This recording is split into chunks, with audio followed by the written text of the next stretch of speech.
Hi, my name's Phil. I like to talk about politics, and the Northern Ireland Protocol is an absolutely crucial form of any type of Brexit that Boris Johnson's Conservative government had attempted to fudge from the start, even going so far as to deny the measures that he himself negotiated and signed into law. But now the government have published their approach to the Northern Ireland Protocol, which I would like to discuss a couple of points here. But first, if you'd like to be notified of daily news and politics, then please subscribe to the channel and click the bell notification icon. So I'd already talked recently about how the government have formally now admitted that checks on goods crossing the Irish Sea will be needed after all. They bafflingly tried to deny that they'd ever said otherwise, even though the Prime Minister has been video recorded saying there would be zero checks, but still, doesn't matter, we knew there would have to be checks. However, this thing that's just been published, there's a rather odd statement on page 12 of the document. It says, in bold, there will be no new customs infrastructure in Northern Ireland.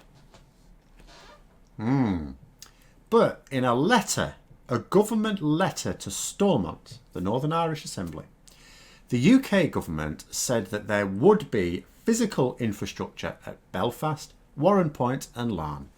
Now, I'm sure my Irish viewers will correct me if I'm wrong, but all of those places seem to me to be in Northern Ireland. And the government letter did specifically say they would be physical border posts, none of this electronic nonsense. Physical border posts. Bear in mind the computer system that's designed to facilitate these checks is not going to be in place, according to Michael Gove, until, is it 2024 or 2025? At least 2024.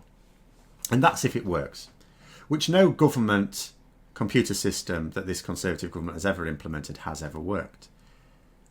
But there you go. And those physical border posts aren't currently there. That's quite crucial to this. So these physical border posts are going to be in 3 locations in Northern Ireland. They're not currently there. Now, if they're not currently there, and then they suddenly were there, would that make them new customs infrastructure? Because I think that would make them new. A thing that's not there, then it's there. At the point at which it's there, it's new. Yeah? I think so.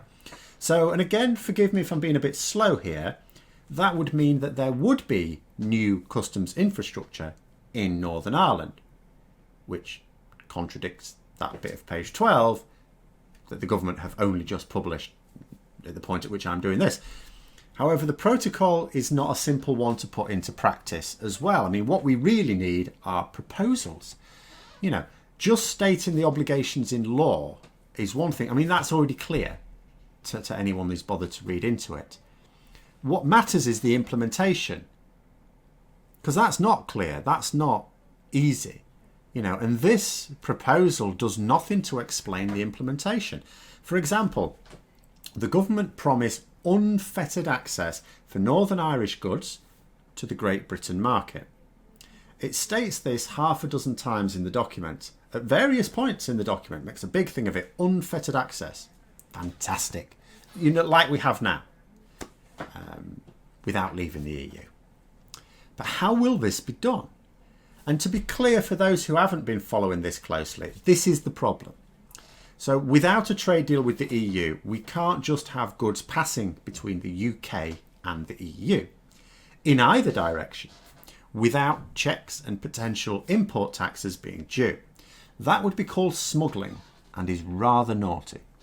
But because the border isn't between the EU and the UK, because that would be a breach of the Good Friday Agreement, and now a breach of the withdrawal agreement, the process is a little bit more complicated than normal, because Northern Ireland will remain in customs alignment with the EU, so it can trade quite freely with the EU.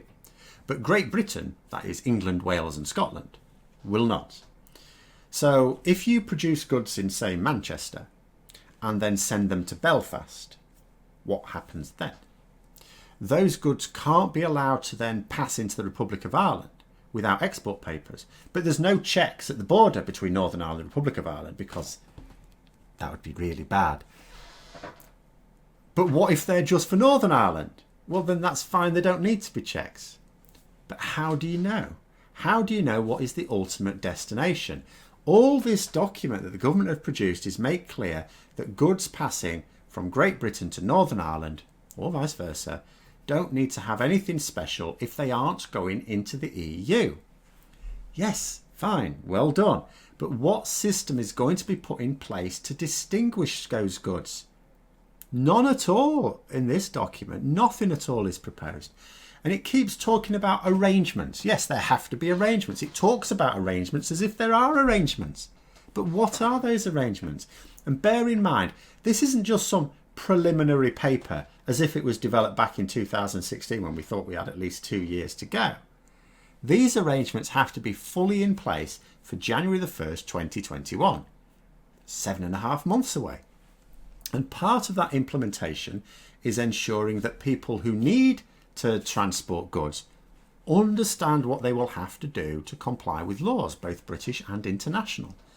And Boris Johnson also promised to compensate Northern Irish businesses who would inevitably be given more trading difficulties with Great Britain as a result of his deal. But what are his proposals for mitigating their costs? I can't see them. And if you wanted to try and argue for the government, you might point to the fact, well, I think, Phil, if you look at the front of the paper, it says that this document is titled as an approach. And it's not proposals, it's an approach. Yeah. 7.5 months away from needing completion. Like I've already said, this needs putting in place now. Operationally, it's already too late. Because if we do not extend the Brexit transition period, and the government say they will not, then we need to have systems ready now. Because bear in mind that a new system doesn't exactly work perfectly first time, even when implemented by someone who's competent. So time is needed to bed it in and get everyone familiar with it. And it could be argued that there already isn't time to do this. In fact, the civil service were arguing at the start of the year that there isn't time to do this. Consider the 5 steps needed to fully implement a system like this. First, you need an approach. You do need an approach, a guiding policy aim. Okay. Second, you then need proposals for those policy aims to be considered, kicked back and forth in committees and scrutinised. 3, once you've done that and you've kicked the hell out of all the bad ideas and you've just distilled the good ideas, you formulate it into a plan. So the third thing you need is a plan for implementation. 4, you then need to implement that plan. That would be hiring staff, building border posts, all the rest of it, everything that's needed. Informing people who need to know, businesses, hauliers. And then finally 5, once it's been implemented, that's not the end of it. You then need to road test that implementation, preferably with a pilot first of all, deal with the teething problems and then get it working properly. 5 stages. 5 stages that the government have had years to work on. 5 stages that need completing by the end of this year. And we're still on step 1? Kidding me?